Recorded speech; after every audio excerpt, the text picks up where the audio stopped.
감사합니다. 에베소서 4장 11절부터 16절까지 말씀 읽겠습니다. 오늘은 여러분들이 읽고 계시는 개역 성경으로 제가 읽겠습니다. 에베소서 4장 11절에서 16절의 말씀입니다.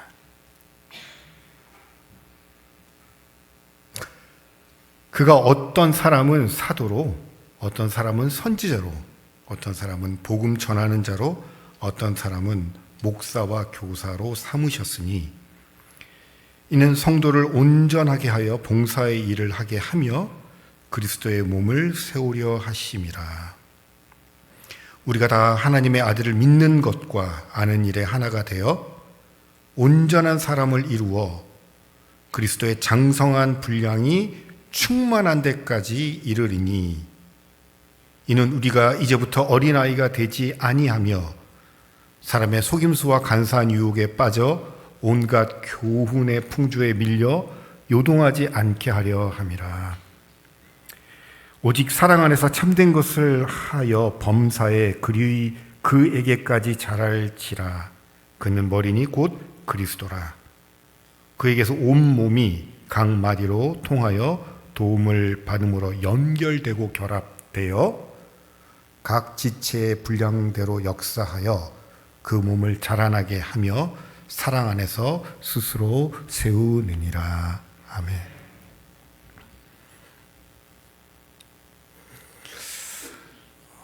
제가 오늘은 조금 일찍 왔는데요.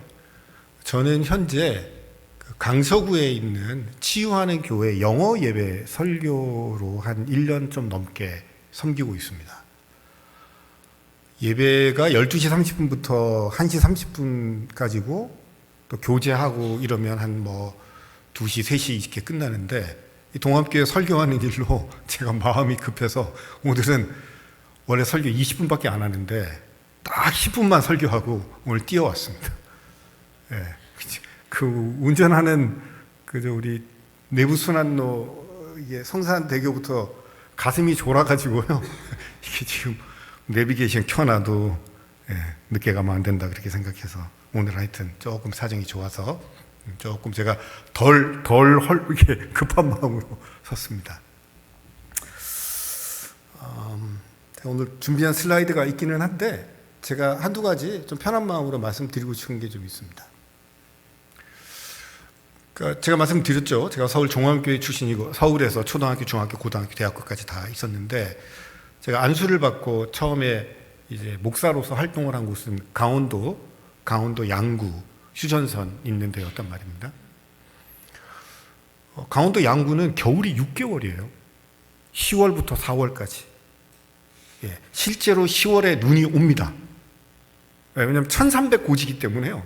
눈이 와요. 그리고 응달에는 4월까지 눈이 있습니다. 그래서 봄, 여름, 가을, 겨울이 있는 게 아니라 거기는 봄, 여름, 가을, 겨울이 6개월 있고 겨울이 6개월. 봄, 여름, 가을 6개월, 겨울이 6개월. 이 상황으로 보면 되게 소망이 없어요. 이게 전 인구의 한 85%가 군인들이기 때문에 부대를 나가도 군인이 있고 부대를 들어와도 군인이 있고 그런 지역이죠. 근데 제가 지금도 기억나는 것은 대대교회 가서 추운 겨울날 군종병들하고 목 터져라고 불렀던 찬양이 지금도 몇 개 좀 있어요. 어쩌면 저에게도 그 신앙이 도시에서 자라서 큰 교회에서 자라서 그냥 그렇게 되는 거지 그렇게 흘러가겠지 그런데 좀 간절하게 주님을 찾고 간절하게 주님을 찾는 우리 군 형제들을 바라보면서 목사의 사명, 목사의 책임? 제가 계급장이 높은 군인은 아니지만 억지로 나라를 지키겠다고 끌려온 형제들에게 목사가 열심히 설교하고 열심히 기도하면 탈영하지 않아요.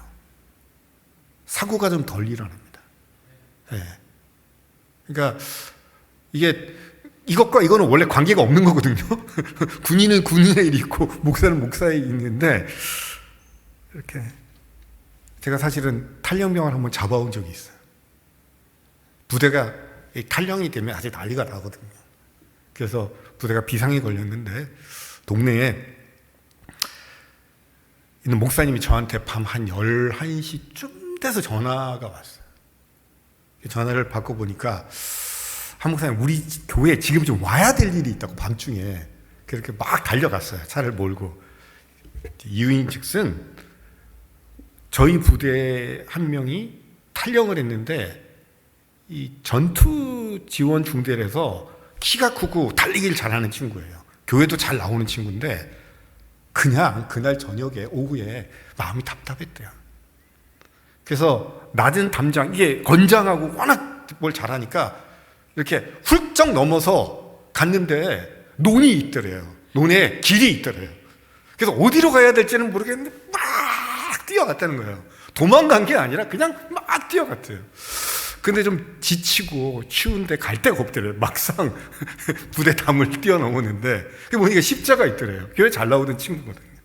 십자가가 있었는데 그 교회 이렇게 예배당에 문이 열려가지고 이제 들어가서 이렇게 조용히 기도하고 있었는데 그 저한테 전화 오신 목사님이 밤중에 혹시 누가 있나 하고 이제 마무리 정리하시고 이렇게 잠그고 그러는데 어디서 인기척이 있는 거예요. 이제 그분은 군인들이 있는 동네에 오랫동안 목회를 하셨기 때문에 딱 짐작이 오는 거죠. 그래서 군인이 방문을 했구나. 근데 보니까 부대 마크가 제가 있는 교회 부대 마크인 거예요. 그래서 이제 전화를 거셔서 그래서 이제 가니까 목양실에서 목사님하고 따뜻한 커피 한잔 하고 있더라고요. 탈영병의 모습이 아니에요. 그래서 이제 여차여차 물어보니까 막 심각한 일이 있었던 것도 아니고 뭐 총을 들고 간 것도 아니고 그냥 갇혀 있다 보니까 젊은 혈기에 그냥 나가서 뛰었다. 그래서 제가 그랬죠. 어떻게 부대 돌아갈래? 그랬더니 예, 가고 싶습니다. 그래갖고 이제 제가 그 형제를 붙들고 갔는데 그날 저녁부터 한 일주일 동안은 탈영병 잡아온 목사로 부대에 소문이 쫙 퍼진 거예요. 제가 절대 잡아오지 않았거든요. 그냥 뭐 춥고 배고픈데 이제 교회 부대 가서 자야지 이랬더니 그렇게 한 것뿐인데 이제 그런 기회를 좀 주셨죠. 그래서 저는 그때 어떤 경험을 했냐면 사람이 속박된다. 사람이 자유롭어지고 싶은다. 이런 거에 대한 절박한 생각을 해본 거예요. 이게 20대 청년들이 군복만 입지 않았으면 혈기왕성해서 어디든지 자유롭고 다니고 싶을 텐데 군복을 입혀놨으니까 너 여기서 자야 돼. 너 여기 가서 밥 먹어야 돼. 그런 속박이 있었던 거죠. 누가 뭐 구타를 해가지고 걔를 괴롭힌 것도 아니고. 예, 그래서 이 자유함에 대한 갈구, 이 속박의 불편함에 대해서 제가 좀 많이 경험한 적이 있습니다. 제가 이제 인도에 1년쯤 살았는데요. 1월 4일부터 12월 30일까지 정확히 1년을 한번 살아봤는데, 인도 하면 이제 우리가 텔레비전에서 나오는 뭐 이렇게 있잖아요. 뭐 겐지스 강이 있고, 뭐 인더스 강이 있고, 뭐 이런. 근데 이제 제가 있었던 동네는 AD 52년에 도마가 와서 복음을 전했다고 믿고 그 후예들이 있는 동네여서 한국보다 교회가 많습니다. 500m마다 교회가 있고 그것도 조그마한 개척교회가 아니라 이게 멀쩡한 듬직한 예배당들이 아름답게 있는 그런 동네예요. 케랄라 주가 그렇습니다. 처음에 몰랐는데 한 1년을 지나고 나서 이거구나. 인도 기독교는 역사가 오랬기 때문에 품격이 있구나. 함부로 말하는 목사, 막 설치는 교회 지도자들이 별로 없어요. 왜냐면 이 신앙이 최근에 믿은 사람도 있지만 저하고 가깝게 지내는 사람들은 5대, 6대, 7대, 10대씩 내려오는 신앙의 연조를 갖고 있기 때문에 사람들이 가볍지 않아요. 20대, 30대 젊은 사제들, 목회자들도 가볍지 않아요. 시리안 옥소도스라고 해서 이 시리아를 거쳐서 도마를 따라서 아라비아 해가지고 이렇게 온 그 전통을 믿는 사람들은 예배당에 의자가 없고 예배를 2시간 반 드립니다. 몸이 좀 불편하신 분들을 위한 간이 의자는 있지만 2시간 동안 서가지고 마음껏 그리고 거기는 사제가 설교하는 시간 아니고 전체 예배 드릴 때 사제가 여기를 바라보고 하기 때문에 설교하는 한 20분만 사제 얼굴 보는 거지 사제 뒤통수 보고 예배 드리는 거예요. 근데 그 진지함이 그 품격이 얼마나 귀하든지. 그래서 저는 제가 우리 이자성 장로님하고 강자님께 제가 오늘 제가 작년에 쓴 책을 한 권 갖고 왔는데 제 책에 등장하는 키워드가 뭐냐면 품격입니다. 품격. 그래서 인도에서 제가 배운 단어예요. 아무리 교회가 부흥하고 뭐 돈 좀 있고 그래도 그렇게 하지 않아요. 진지하게, 품격 있게. 아마 오늘 설립 68주년을 맞는 여러분들에게도 여러분들의 신앙의 선주들이 남겨주신 그 품격 있는 신앙에 대해서 한번 생각하는 그런 날이 되시길 바랍니다. 두 번째, 제가 필리핀을 갔는데 이 필리핀 사람들이 농담으로 하는 말인데 이런 말이에요. 제가 전에 한번 말씀드린지 모르겠는데 이제 아기들이 태어나가지고 그 손에 2가지를 잡는다는 거예요. 아기들이 뭘 잡냐? 하나는 우유병, 두 번째는 마이크. 그러니까 필리핀 사람들은 하여튼 그 소위 말해서 우리 말하면 노래방, 뭐 가라오케 이러는데 이게 우리도 노래 잘하잖아요. 한국 민족이 뭐 지금 K 그러는데 K 뭐 뮤직, K 뭐 어쩌고 이 필리핀 사람들은 느낌 있게 노래를 부르는데 너무너무 잘해요. 근데 그게 교회 안에 또 들어와 있어요. 그러니까 그 예배 시간에 움직이는 시간이 있어요. 우리 그런 말 있잖아요. 옆에 있는 사람 오늘 교회 오시는데 인사하시죠. 거기서는 그렇게 안 해요. 노래를 하나 하고 이제 오늘 교회에 모였다 박수 치면서 하는데 오늘 모인 요 안에 있는 분들하고 다 눈인사하고 악수를 하는 시간이 있어요. 근데 우리는 목사님이 앞에서 좀 옆에 사람 좀 움직이시고 뭐 이렇게 잔소리를 해야 될 거 아니에요. 전혀. 자, 이 시간 우리 이제 서로 인사합시다 이러면 그 노래를 부르고 진짜 뭐 한 5분이든 10분이든 전체 교인들하고 이렇게 하고 그리고 이제 목사님도 내려가는 거예요. 그 시간에는 내려가가지고 악수하고 그래서 목사님이 다시 여기 백업해서 서러울 때까지 뭐 시간 장애 없이 그렇게 막 하는 거예요. 찬양을 불러도 음표가 정확하게 부르는 것보다 더 중요한 거는 자기 감동과 기쁨으로 부르는 거예요. 그래서 제가 필리핀에서 느낀 거는 역동성, 교회가 살아있다. 네. 세 번째, 이제 제가 최근에 있었던 뉴질랜드 이야기, 최근도 아닙니다. 벌써 5년이 지났으니까.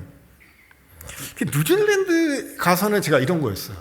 나는 여기 와서 뭘 발견할 수 있을까? 뭐 수백 가지, 수천 가지 보겠지만 중요한 거 하나를 내가 건져가야 될 텐데 뭐냐면 다양성이라는 겁니다. 다양성. 영어로는 diversity. 저는 제가 지난번에 설교할 때도 한번 말씀드렸는데 여전히 불편합니다. 남자들이 주도하는 교회 많이 불편해요. 60세 이상 검은 양복 입은 남자들이 토론하고 결정하고 통보하는 일에 약간 윽하는 그런 불편함이 있어요. 왜냐하면 그분들은 세상의 변화를 모르기 때문에.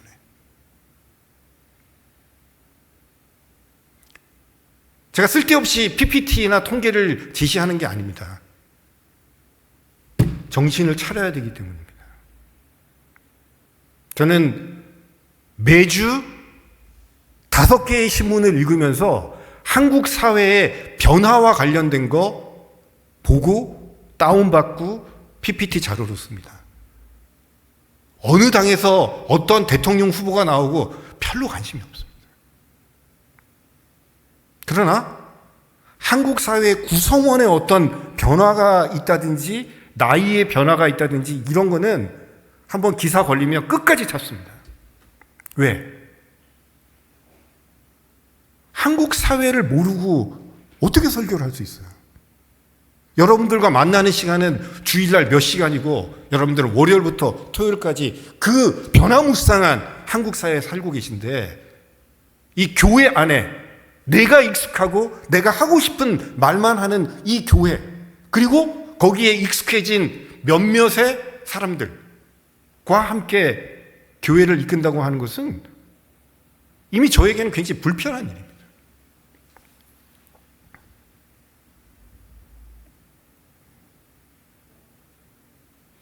오늘같이 이렇게 설립 68주년을 축하하는 자리인데 제가 여러분들한테 좀 까칠한 얘기를 한두 가지 좀 드리고자 합니다.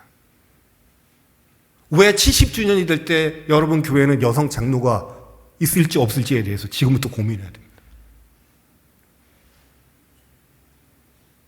왜 70주년이 될 때 우리 교회 재직회 부서장들 중에 교회학교 아동부서 말고 재정부라든가 교회 중요한 의사결정하는데 왜 여성들은 목소리를 못 내는지에 대해서 지금 준비하고 지금 질문해야 됩니다. 왜 교회의 중요한 의사결정을 하고 섬기려고 할 때 20대는 30대는 40대는 꽂아놓은 보르자리로 장식품으로 오는 거 말고 그들의 목소리가 반영되지 않는다면 그날이 70주년의 날이라면 80년의 날에는 정말 왜소하고 초라한 우리들만의 리그의 교회가 될 가능성이 있습니다. 이거는 동암교회 하는 말이기도 하지만 한국교회 전체를 향해서 제가 드리는 고언이고 충언입니다. 우리에게 익숙한 것은 틀린 것은 아니지만 우리에게 익숙하기 때문에 아직 이 자리에 없는 사람들한테 불편한 것입니다. 익숙함과 불편함 사이에서 지혜로움을 찾아야 됩니다.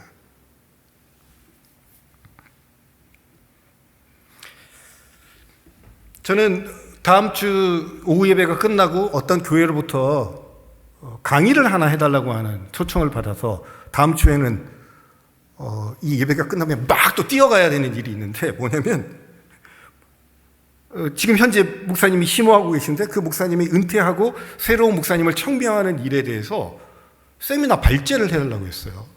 그래서 제가 어떻게 내가 그런 걸 아는지 어떻게 알았냐고 제가 물었어요. 전화를 어떤 장로님이 해서. 그런데 뭐 하여튼 누구누구를 통해서 들었다고. 근데 조금 조심하셔야 될 거는 저는 좋은 게 좋다고 말을 못하는 사람이니까 제 말에는 약간 까칠함도 있고 받아들이기 어려운 부분도 있는데 괜히 저를 초청해서 청빙 절차에 대한 세미나 듣고 후회하지 않으시겠습니까? 그랬더니 저희가 목사님보다 조금 더 까칠한 분을 먼저 1회로 했기 때문에 두 번째 강사로 모시는 거라서 너무 부담 갖지 마시고 뉴질랜드 교회가 어떻게 목회자를 청빙하는지 사례 발표를 해주시면 참고하겠다고 그래서 제가 마음의 부담을 좀 덜게 되었습니다.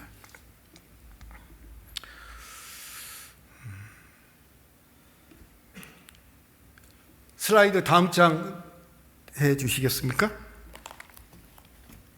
오늘은 교회는 성령의 피조물이다 이런 제목으로 제가 말씀을 좀 드리려고 하는데 또 복습을 조금 해야 돼요. 교회라고 하는 큰 틀 안에 제가 4개의 키워드 단어를 말씀드리고 싶은 거예요. 첫 번째는 하나님의 나라입니다. 하나님의 나라는 하나님의 다스림이 있다라고 합니다. 하나님의 나라는 생명이 다 끝나고 죽어서 가는 저 어떤 곳에 있는 먼 나라가 아니라 오늘 우리가 경험하는 하나님의 통치와 다스림과 하나님의 질서가 있는 그 상태, 그게 하나님의 나라이고 교회는 그러하다는 것입니다. 지난주는 뭐였죠? People of God인데 하나님의 백성. 이게 무슨 뜻이냐면은 교회라고 할 때 비샵이 있고 신부가 있고 교회에 어떤 조직이 있을 때 그걸 교회란다고 사람들이 오랫동안 정의를 했어요. 교회에 대한 정의, 비샵이 필요하다. 비샵이 임명한 신부 사제가 필요하다. 근데 종교개혁 정신은 직제 없으면 어때? 예수 그리스도를 주로 고백하는 사람들이 모여있는 하나님의 백성 공동체가 교회인데 필요에 의해서 우리가 뭐 목사라고 부르기도 하고 장로라고 부르기도 하고 집사라고도 부르기도 하는데 직제 중심, 권위 구조 중심, 수직적 구조 중심이 아니라 수평적인 형제 자매들의 모임으로서의 하나님의 백성, 이게 교회라는 거예요. 아멘이죠. 조금 이거는 크게 해도 됩니다. 그렇죠? 예. 오늘은 교회는 성령의 피조물이다. 다음 주에는 그리스도의 몸이다. 이런 제목으로 말씀드리겠습니다. 그러면 성령에 대해서 우리가 잘 모르느냐? 제가 모르기 때문에 여러분들한테 오늘 성령의 피조물이 교회다라고 설교하는 게 아니에요. 되게 잘 알아요. 자, 이거 우리가 부르는 찬송가에 나오는 가사들이거든요. 나의 생명 솟게 되면 성령 임하심이라. 성령의 단비를 부어 새 생명 주옵소서. 불길 같은 성령, 주님이 보내신 성령이 오셨네. 비둘기같이 온유한 은혜의 성령 오셔서 좁은 길을 걸으며 밤낮 기뻐하는 것 주의 영이 함께함이라. 주여 성령의 은사를 오늘도 내려 주소서. 우리 계신 권사님들 뭐 다 우리 한때 열심히 불렀던 찬양 아니겠습니까? 저랑 몇 장 한번 해볼까요? 우리 반주자님 제가 이렇게 해볼 테니까요. 한두 개 해보죠.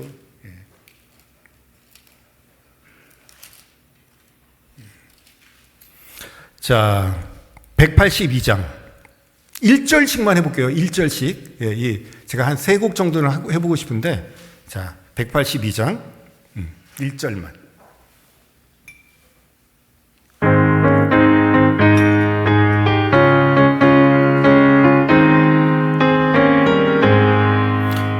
강물같이 흐르는 기쁨 성령 강림함이라.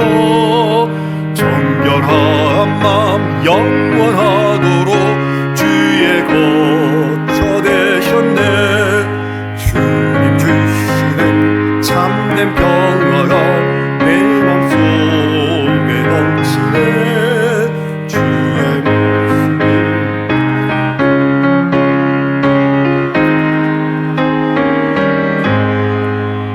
좋죠? 예. 187장.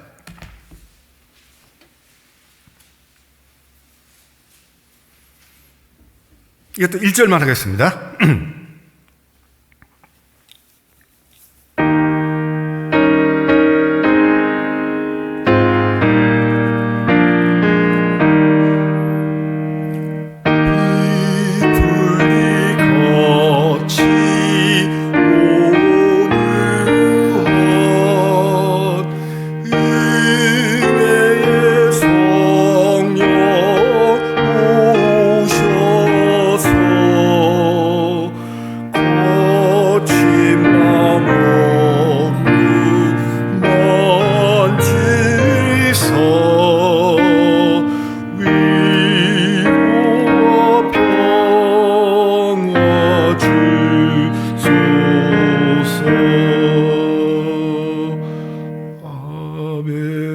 이 찬양의 문제점은 뭐냐면요, 굉장히 유명한데 실제로는 잘 안 불러요. 전주로 많이 쓰기 때문에. 근데 그 밑에 그 1절 비둘기같이 온유한 은혜의 성령 오셔서 그 다음 구절이 되게 중요해요. 거친 마음 어루만지사 위로와 평화 주소서. 혹시 말이죠, 이게 거친 마음이라는 게 그 요즘 쓰는 말로 분노라는 거거든요. 분노, 열받는 거. 예. 그래서 뭐 집안에 교회 누가 밉고 뭐 이런 마음이 들 때 이 찬송을 한 10번만 부르면 됩니다. 왜냐하면 은혜의 성령이 오시면은 거친 마음을 어루만지셔가지고 우리 안에 위로와 평화가 넘치게 되는 거거든요. 이거를 상상으로 해서는 효과가 좀 없어요. 예? 그러니까 어떻게 분위기가 보니까 1절 한 번 더 부르고 싶은 눈빛이세요? 자, 한 번 더 하겠습니다. 이때는 거친 마음 어루만져 주소서의 느낌을 확 살려가지고, 예, 1절 앞에는 조금 하다가 거친 마음 어루만질 때는 지난 한 주 동안 열받았던 거친 마음들을 이 찬송으로 싹 정리를 한번 해보겠습니다.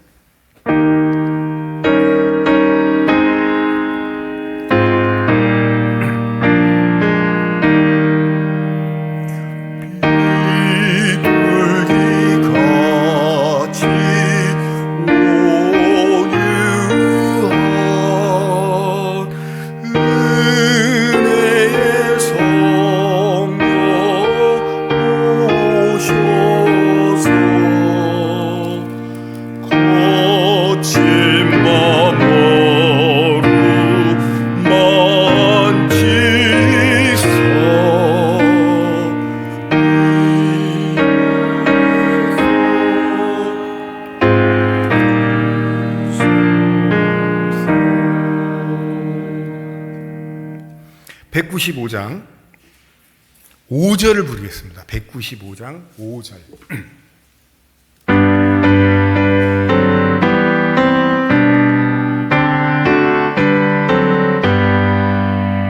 성령이여 우리 겸손해져서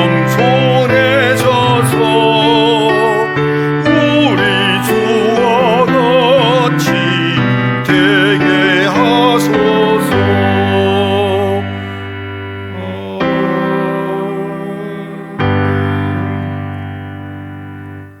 세상이나 교회나 겸손에 대해서 얘기할 때가 많이 있어요.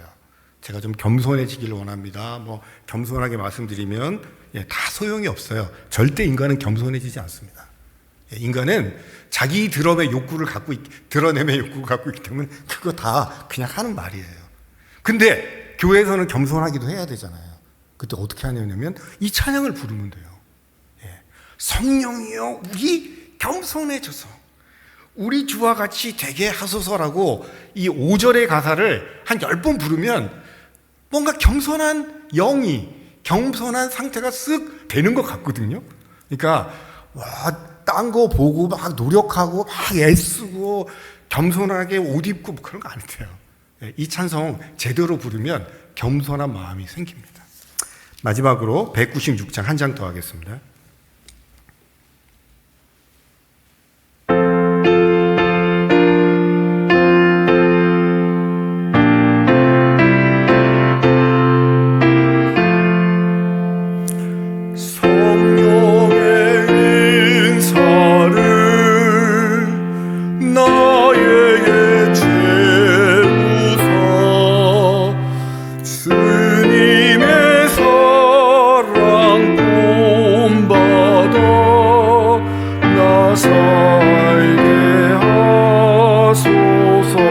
한 번 더 하겠습니다. 2절 성령의 은사를 나에게 채우사 정결한 마음 가지고 나에게 하소서.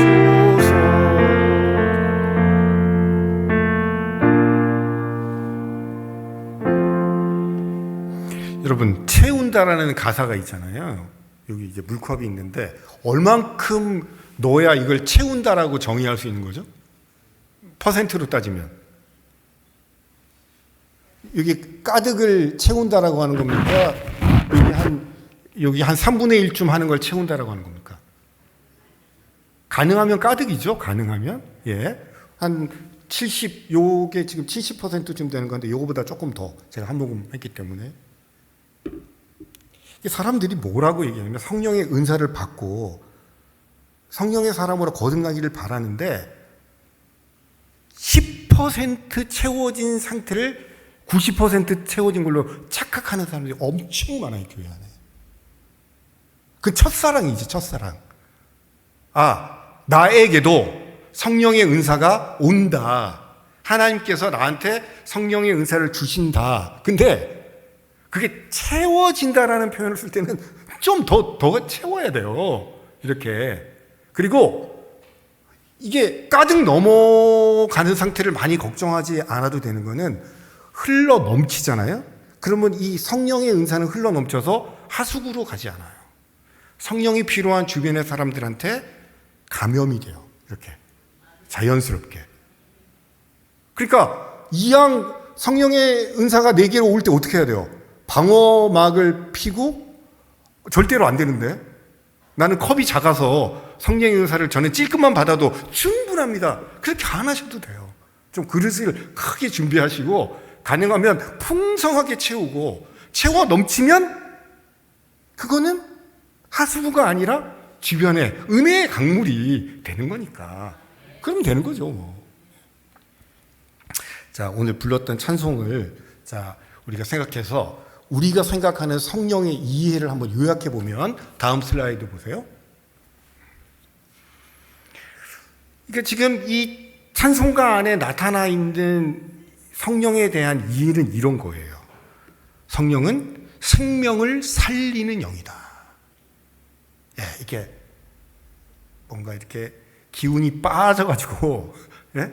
의기소침해졌을 때 성령은 소생을 시키니까 성령을 통해서 의기소침함과 불안함이 가시고 기쁨으로 전환하는 생명과 위로의 영이 성령의 영이라는 거죠.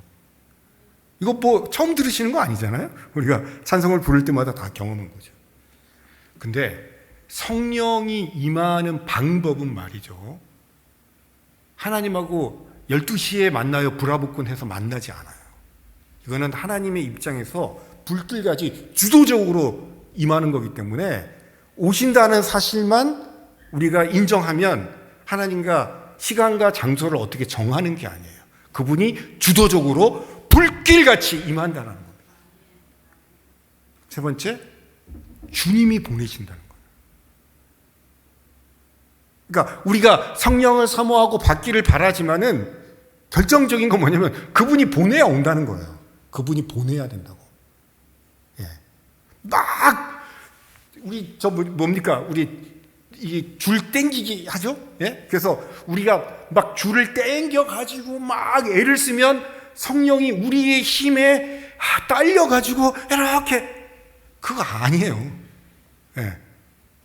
하나님이 여러분 각 개인과 동암교회에 성령을 보내고 싶으면 보내시는 거예요. 우리는 받으면 되는 거지. 세 번째, 근데 이 성령이 묘한 것은 뭐냐면 이 성령은 좀 질긴 데가 있어요. 교회 안에는 있고 밖에 나가면 없어지고 어떤 특정소에는 있고 저기 가면 잊혀지는 게 아니라 이 성령은 한번 성령이 우리를 좋아하잖아요. 그럼 끈질기게 붙어 다니는 거예요. 이 붙어 다니는 상태를 주의 영이 함께한다 이렇게 말합니다. 좀 조심하실 게 있어요. 그렇죠? 어떨 때는 이건 하나님이 좀 모르시면 좋겠는데 그럴 때가 있잖아요. 근데 이분은 질긴 영이 돼가지고 좀 많이 같이 다니거든요. 그래서 좀 우리 성질대로 좀 살고 싶을 때가 있잖아요.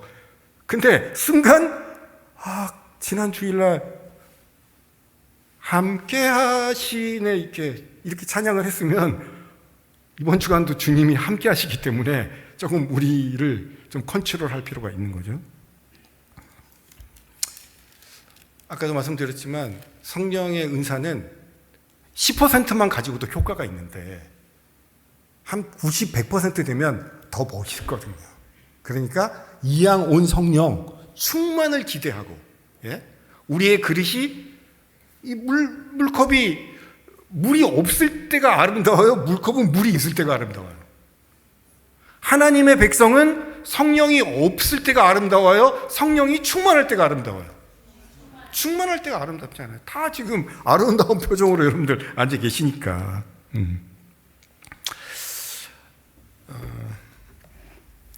제가 뉴질랜드에서 했던 일을 또 하나 말씀드릴게요. 계속 뉴질랜드 얘기해서 죄송한데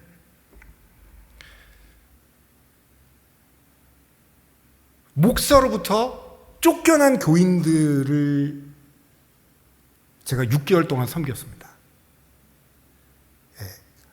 경찰서의 협조를 받아서 이 교회 출입 금지자 명단을 이렇게 붙여놓은 교회에, 그래서 토요일 날 무슨 그런 일이 있다는 통보를 받고 설마 했는데 가보니까 여러분들의 이름이 교회 앞에 쫙 붙어 있는데 경찰서에서 붙여놓은 거예요. 못 들어오게. 그래서 이분들이 울면서 바닷가에 가가지고 바다 비치에서 예배를 드렸는데 그 공동체를 제가 한 달 뒤에 만났고 잘못 엮여가지고 6개월 동안 제가 설교를 했어요. 수요일 날도 했습니다. 제 일은 월요일부터 금요일까지 40시간이 있어요. 근데 주일날 설교를 해야 돼요. 어려운 공동체 가서. 수요일날 성경 공부 인도를 해야 돼요. 저는 지금도 후회하는 것이 교회 하나 살린다고 저는 최선을 다했는데 그 교회가 너무 민감하니까. 여러분들 목사로부터 쫓겨나가지고 해변가에 가서 예배 드려본 적 있으세요? 여러분 목사로부터 쫓겨나가지고 개운산 정상에 가가지고 예배 드려본 적 있으세요? 그 심령의 공동체, 어떻게 말하면 안타깝기도 하고 안 듣기도 하고 거친 마음의 공동체를 제가 6개월 동안 돌봐서 그 교회는 안정이 됐는데 6개월 뒤에 거친 마음이 저한테 전이가 됐어요. 정말로. 그래서 가족들한테 말을 좀 거칠게 하는 거예요. 그 부담이 너무 크니까. 네. 어떤 교회는 제일 오래된 교회인데 한 10여 년 전에 제가 갔을 때 10여 년 전에 목사님이 교회 여성 성도 누구와 좀 바람직하지 않은 일이 있었는데 그게 노예로부터 파문 출교를 당할 정도로 정도가 심했는데 이분이 우리로 말하면 우리 삼심제가 있잖아요. 삼심제. 3번 법원에 이걸 가서 항고를 했는데 3번 선고에서 졌어요. 그래서 결과는 어떻게 했냐면 이 목사가 교회를 떠나야 되는 거예요. 근데 그 교회에 제가 임시당회장이 됐는데 어려웠어요. 많이.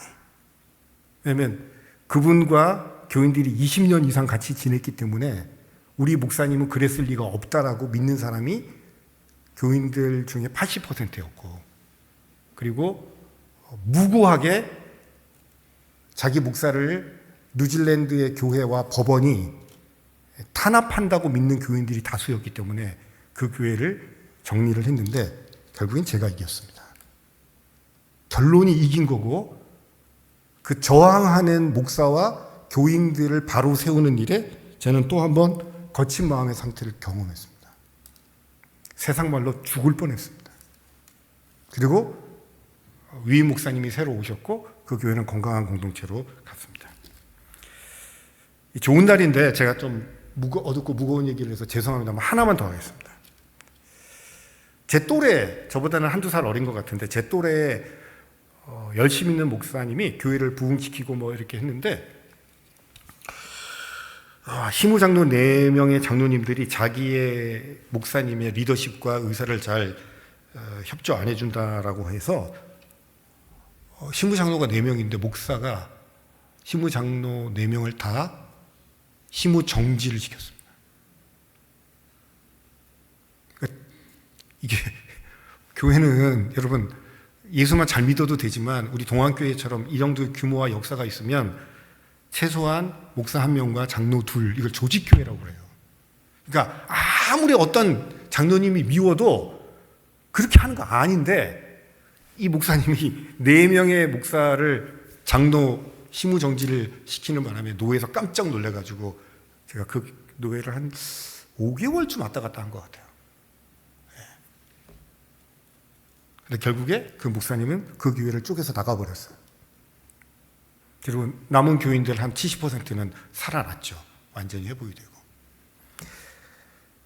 제가 뉴질랜드에서 6년 있는 동안에 새 교회와 관계되어서 쓴 에너지가 한 40개월쯤 되는 것 같아요.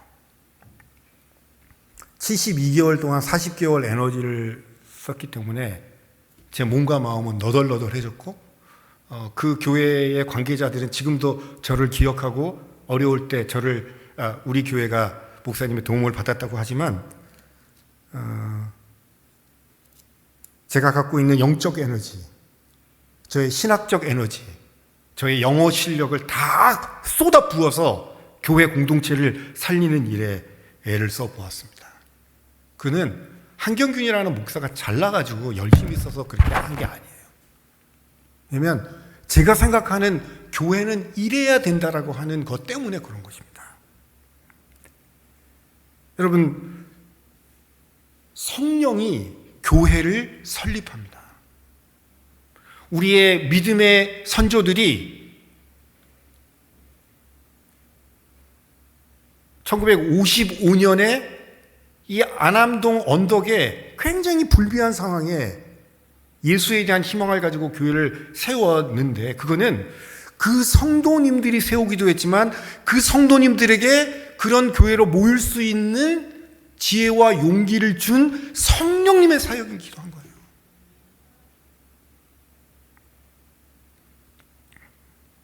교회의 모든 원천, 교회의 존조, 교회의 존재, 교회의 존속 여부는 다 성령의 역할 덕분인 거예요.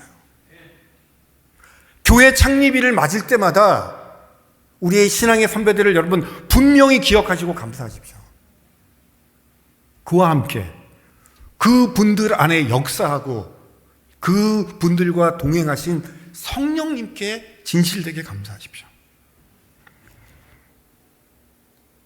성령은 거룩한 영인데 그리스도의 영이고 하나님의 영입니다.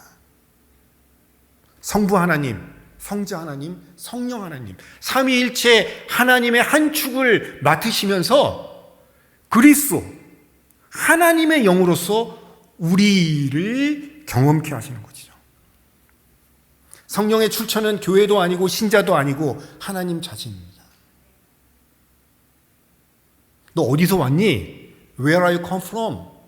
너 어디서 왔냐? 성령님, 당신 어디로부터 오셨어요? 그러면 성령님이 우리에게 답합니다. 나는 그리스도와 하나님으로부터 왔지. 나는 어떤 곳으로부터 온 게 아니지. 예. 교회에 좀 영향력 있는 분들이 조금 착각할 때가 있어요. 우리 가문이, 나의 사회적 지위와 나의 재정적 능력이 교회를 섬긴다고 조금씩 착각할 때가 있어요. 죄송하지만 아닙니다.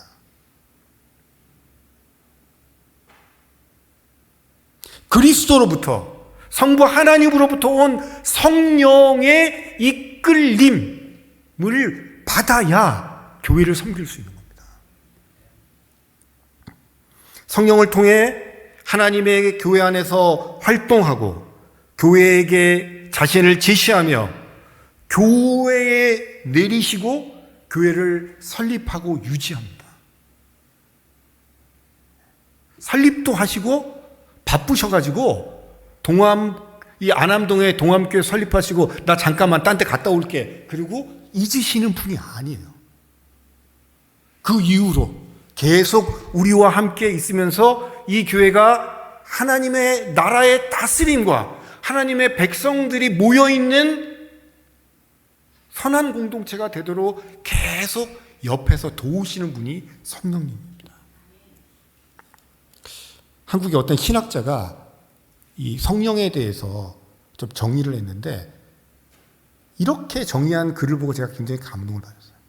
성령은 조금 부끄럽고 쑥스러워하는 영이다. 이분은 자기를 막 드러내고 성령님이 나를 따르라! 나를 따르면 된다!가 아니라 너 해봐. 그래, 너네 해봐. 힘들지? 괜찮아. 이제 다시 가봐. 네. 자기를 주도적으로 드러내기를 조금 쑥스러워 하는데 자기 할 일은 다 하시는 분이 성령님이라는 거예요. 그러니까 우리가 365일, 52주 매주 기쁘지는 않잖아요. 그렇죠? 좀 속상할 때도 있고 우리가 생각한 대로 안 될 때가 있어요. 그럼 어떻게 해야 돼? 그 성령님을 찾아야지. 네. 잘 안 되는데요, 이거 속상한데요? 그러면 성령님의 응답은 어떤 거냐면 야, 내가 100% 다 해줄게. 나 따라와. 끝장나 줄게. 이렇게 안 하신다는 거예요. 네.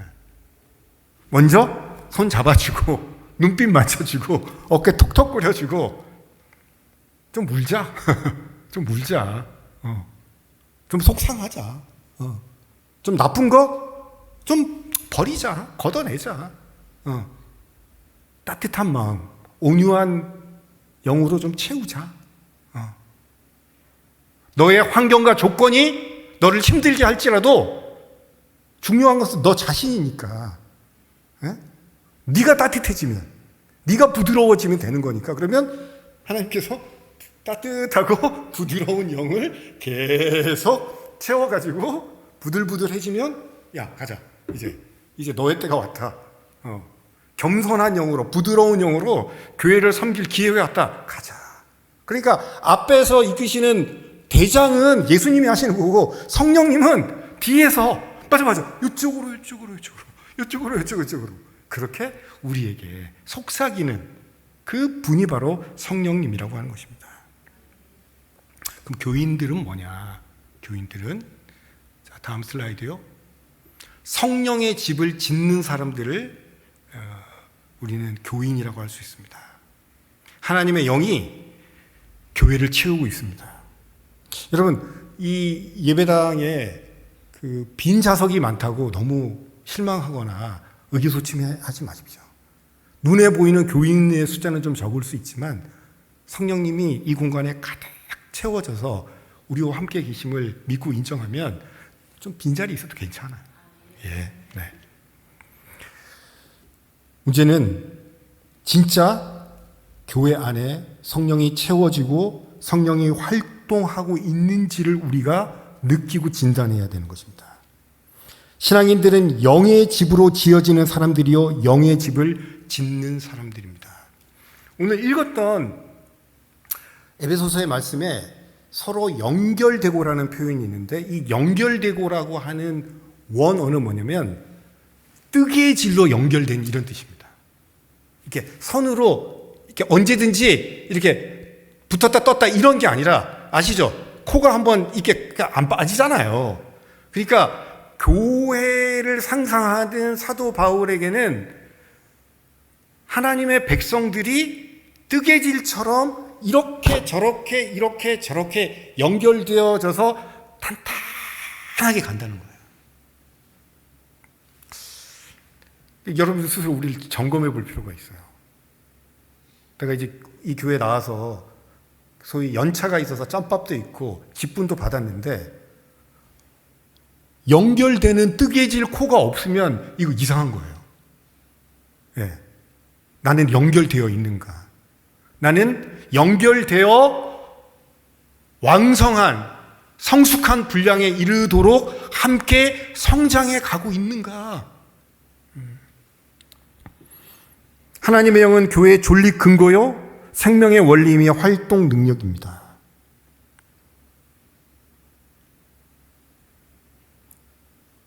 교회는 하나님의 능력과 권능에서 오는 영에 의해서 충족되고 생활되며 유지되고 인도됩니다. 어느 교단이 있죠? 여의도 순복음, 그분들이 생각하는 성령과 제가 이야기하는 건 비슷하지만 약간 차이가 있습니다. 그분들 얘기를 들어보면은 성령은 누군가가 마음에 드는 집사님이 있어, 권사님이 있어요. 그러면 목회자가 줄 수 있는 것 같아요, 성령을. 자, 받아요? 쭉 던지면은, 아이고, 이렇게 받. 물론, 그렇게 손으로 만지고 느낌이 생생한 거는 좋은데, 성령이 주거니 받거니 하는 게 아니에요. 성령이 교회를 이끌고 가는 겁니다.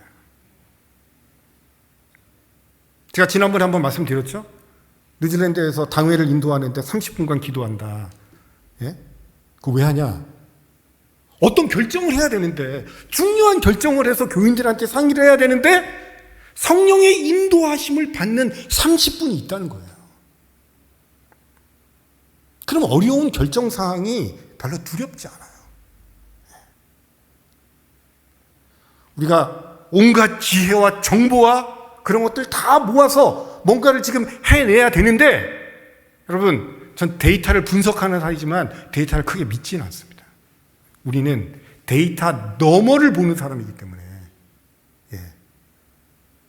스펙, 이력서, 학위, 참고사항이지 절대사항이 아니에요. 다음 슬라이드 보겠습니다.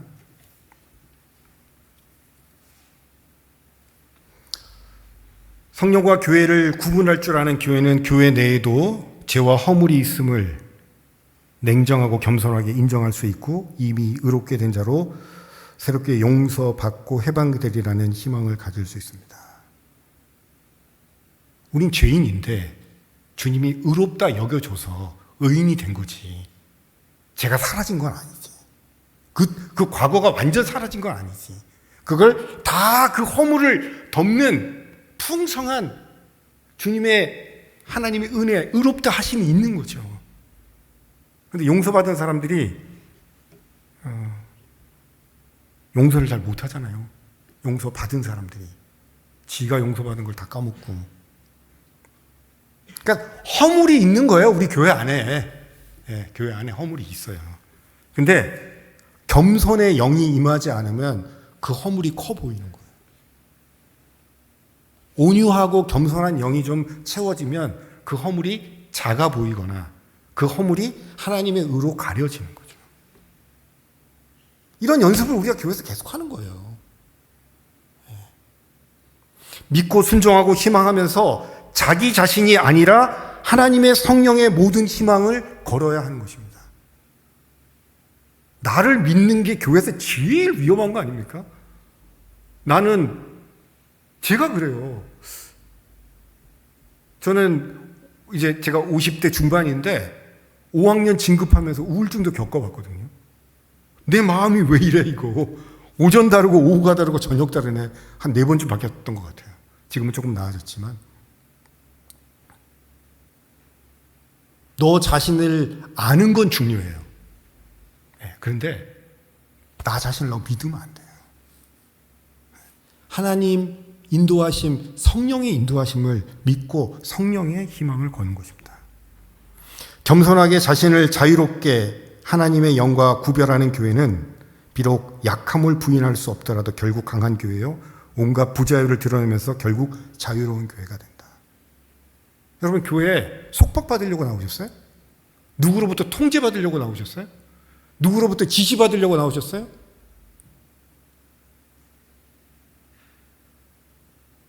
요즘 한국 사회의 이슈가 학원 폭력 뭐 이런 거 있잖아요.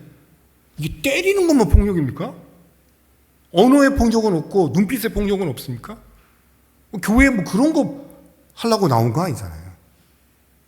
우리는 우리가 극복해야 될 이집트가 있는 거고, 우리가 건너야 될 홍해 바다가 있는 거고, 가나안을 건너서 우리는 다 자유의 백성, 하나님의 백성이 되고자 하는 건데, 교회에 중요한 게 자유의 가치예요. 내가 자유롭듯이 이분도 내 주변도 자유롭게 만들어주는 거예요. 왜? 성령은 자유의 영이니까. 통제받고 간섭받는 영이 아니고 우리를 충만케 만들어서 하나님의 백성들이 자유롭게 숨쉬게 하는 게 성령이란 말이죠.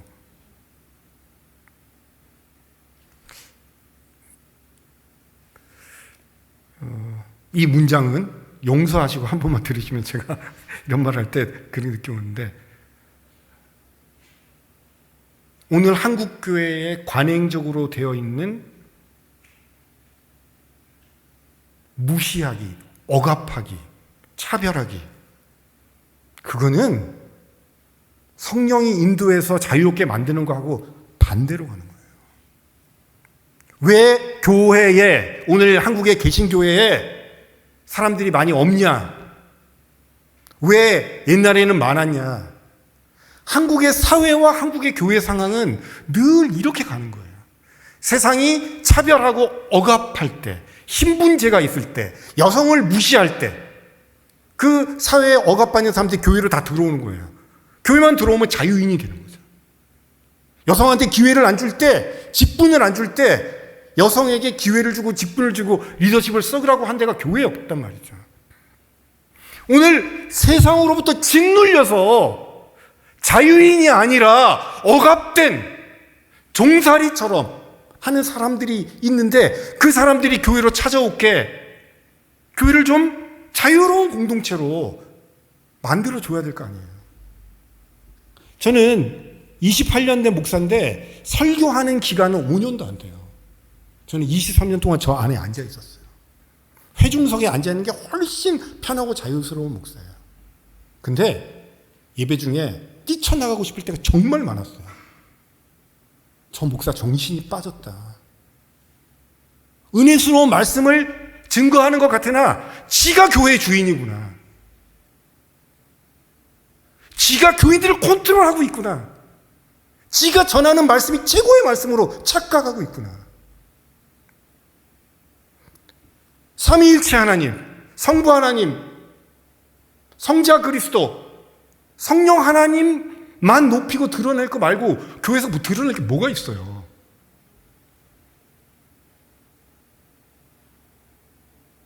그리스도의 십자가에 초점을 계속 맞추는 겁니다. 성령의 속삭임을 들으면서 그분의 인도함을 받는 것입니다. 종살이에서 노예처럼 살지 않고 이집트를 탈출해서 요단강 건너서 자유인이 된 거예요. 우리가 그런 자유인으로 살아야 되는 것입니다. 슬라이드 2개밖에 안 남았습니다. 예. 은사의 공동체. 공동체는 세례를 통하여 입교한 개개인의 신앙인들로 구성됩니다. 여러분들 왜 여기 모이셨냐면은 그리스도를 영접하고 세례받고 이 교회 일원되기로 다 약속하기 때문에 여기 모이신 거죠. 하나님은 집단을 통해서도 역사하시면 개개인을 통해서 역사하십니다. 성령의 은사 카리스마는 개인에게 공동체의 특정한 봉사의 직책을 부과하고 동시에 이 직책을 수행할 수 있는 능력을 부여하는 하나님의 부르심입니다. 교회의 직제는 깡패가 아닙니다.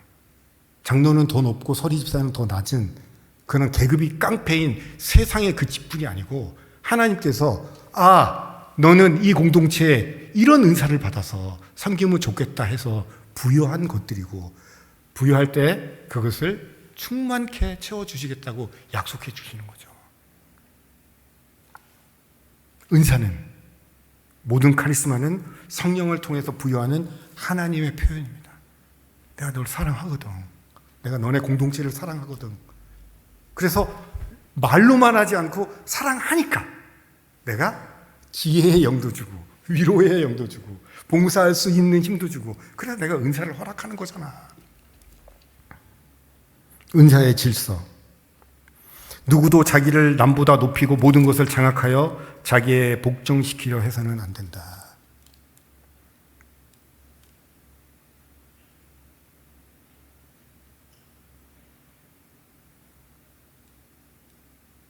요즘 로마 바티칸에서 일어나고 있는 종교개혁의 기운들이 있습니다. 한반도의 어떤 개신교에서도 찾아보기 어려운 교회의 개혁과 교회의 새로짐의 역사가 전 세계 카톨릭에서 일어나고 있어요. 왜냐하면 프란치스코 교황이 그런 사람이기 때문입니다. 아르헨티나에서 대주교일 때 이분은 늘 대주교의 자리 오피스에 군림하기보다 부에노스 아이레스의 난민들과 빈민촌을 걸어다니면서 표현으로 하나님의 사랑의 메시지를 증거하는 사람이었기 때문에 교황청에 가서도 교황청 저택에 머물지 않고 아주 작은 방에 머물면서 교회의 개혁을 주도하고 있어요. 각자에게 자기 것을 허용하지 않고 그것을 빼앗는 자야말로 질서가 아니라 무질서를 조장하는 겁니다. 내가 지혜의 영을 가졌다고 너도 지혜의 영을 가져야 되는 건 아니에요. 성령의 다양한 열매대로 하나님께서는 부어주시는데 내 영을 강요하거나 네가 받은 선물이 좋아서 뺏어가는 것은 이거는 교회에서 할 짓이 아니고 이건 통제하고 조장하는 일입니다.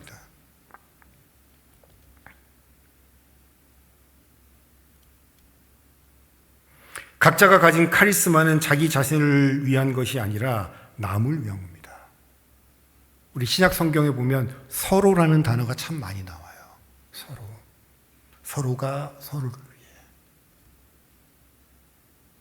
위해.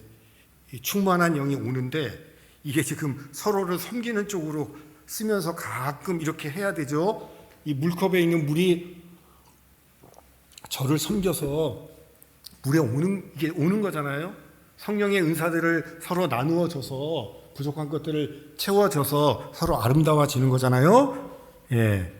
그래서 성령의 충만과 성령의 은혜는 누구를 위해서? 내가 너를 위해서, 네가 나를 위해서, 서로가 서로를 위해서 하는 것이죠. 신자 각자의 카리스마를 인정하고 개발하고 촉진하며 발전시킨다면 교회는 활력과 생명이 넘치는 공동체가 될 수 있다. 갑자기 여러분 슈퍼스타가 나타나가지고 여러분들을 나를 따르라 할 것을 기대한다면 여러분 아직도 이집트로부터 바로의 시대에 사는 것입니다. 우리가 변하는 거예요. 우리가. 내가 변하는 겁니다. 이 공동체에 가득 찬 성령님의 임재를 인정하고 그분이 주시는 은사를 받아들여서 나도 은사를 받았고 너도 받았고 우리도 다 성령의 은사가 충만해져서 뜨개질한 것처럼 서로 연결되어서 그 은사가 단단해진 교회가 되는 게 우리의 우선순위죠.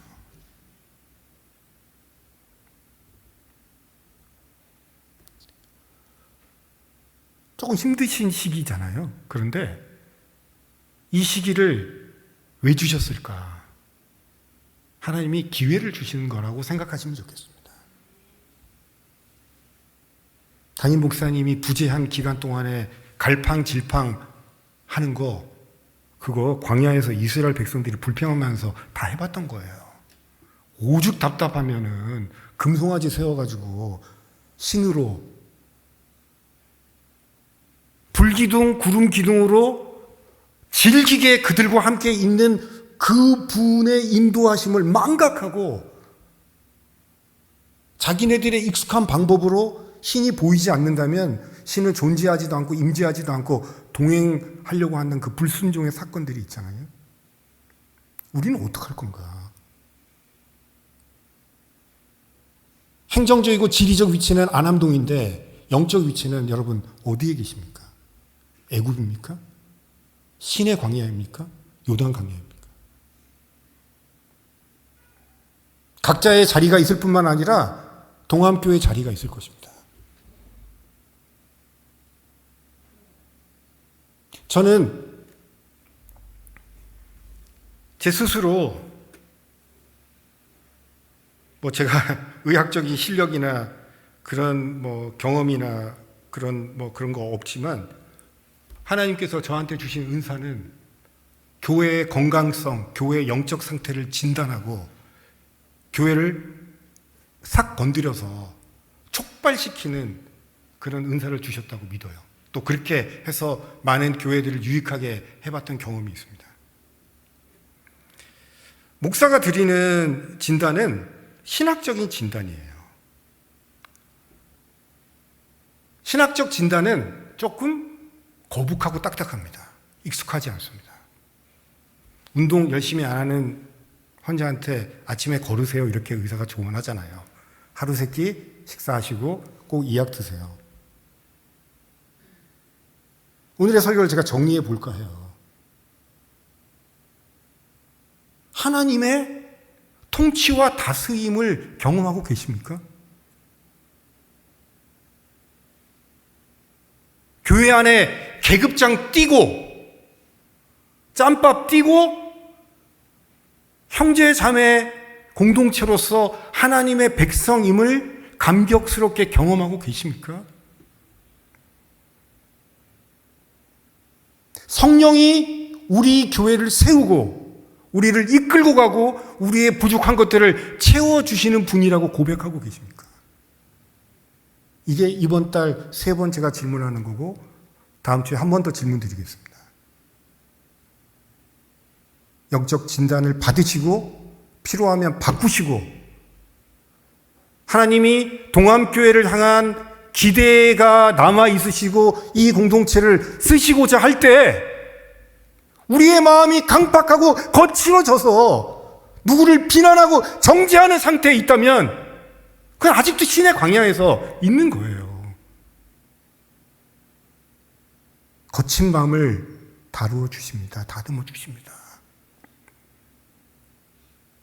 결핍한 상태를 충만한 상태로 채워 주십니다. 어려운 시대에 하나님의 선한 도구로 쓰임을 받아서 하나님께 영광을 돌릴 수 있는 믿음의 공동체가 될 수 있는 그 선한 과제가 우리 앞에 아직 남아 있잖아요. 한번 가보는 거죠, 성령님의 이끄심을 따라서. 그런 복을 누리는 여러분들 되시길 바랍니다. 그러면 찬송가를 한 장 더 하고 축도하고 마치면 되죠? 예.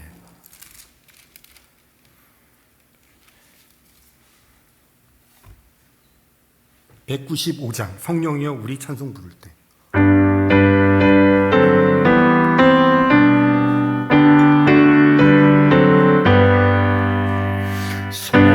성령이여 우리 찬송 부를 때 전심으로 찬양하게 하소서. 성령이여 우리 기도드릴 때 우리 곁에 계셔 일러주소서.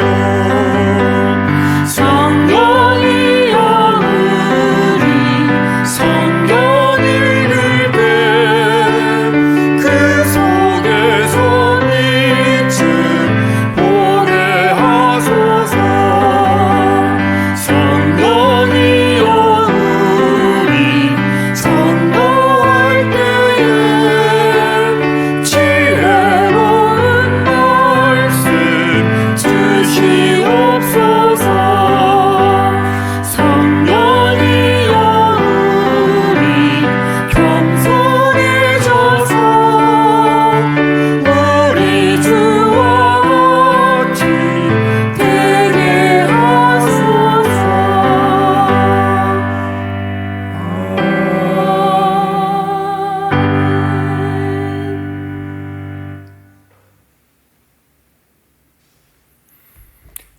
진리의 영이신 성령님, 우리의 눈을 밝게 해 주시옵소서. 부드럽고 따뜻한 성령님, 우리의 마음을 군데군데 어루만져 주시옵소서.